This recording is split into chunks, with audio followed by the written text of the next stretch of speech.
Now joined in studio by Clifford Gordon from CL Gordon Attorneys. Good afternoon, Cliff. Always a pleasure chatting to you on the News Today news desk. Yeah, all good. Thank you very much. Cliff, much focus today on circumstantial evidence that was ignored when handing down Pistorius' conviction of culpable homicide. What's the significance of such evidence, especially in a case like this? Well, because Oscar was the only person around when it happened and there were no other witnesses, they need to work out the sequence of events and what happened from the evidence surrounding the crime. In other words, the evidence that could have been gathered from the scene.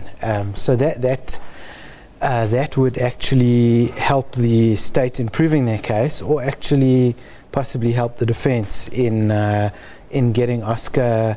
Well, in this case, it did help the defense in getting Oscar a verdict of culpable homicide instead of murder.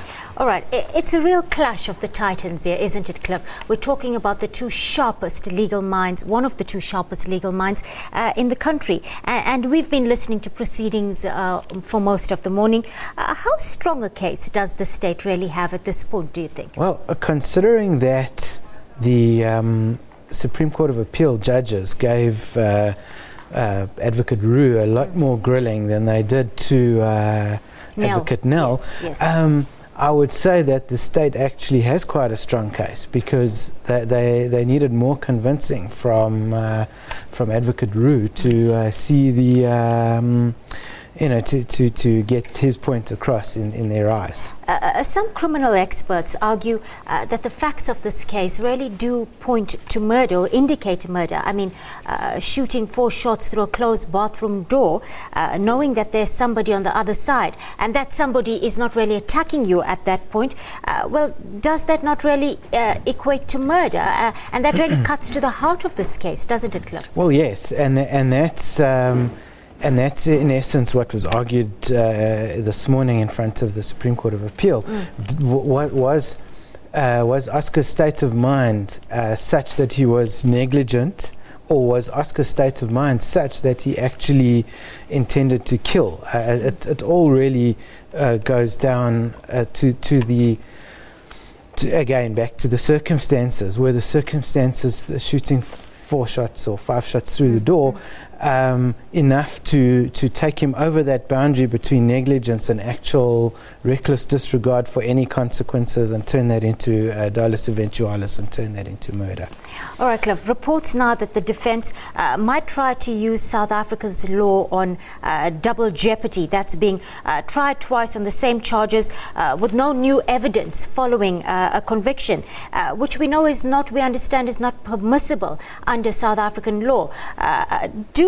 Can double jeopardy actually save him from a conviction, or are they just grasping at straws at this point? Well, a retrial can be ordered in certain very narrow circumstances, except here we have a situation where the state's going on appeal, and normally a retrial isn't ordered as part of an appeal unless it can be found that the judge made such a gross error, or really her judgment was so bad that it has to be overturned and sent back to a new court for retrial.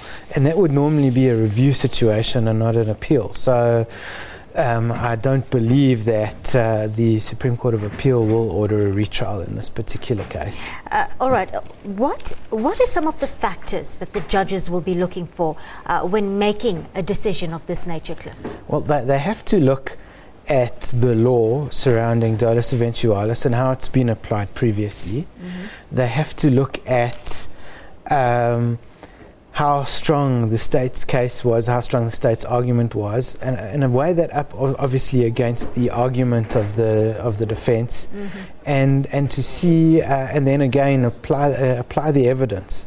And they also have to look at the law of self-defense to see exactly how far the self-defense argument went, and can they actually apply that again to the argument, because those self-defense findings weren't really brought up in Judge Masipa's judgment, or were or were disregarded in this fact because it was more on the basis of negligence and culpable homicide that she found Oscar guilty of that charge. So they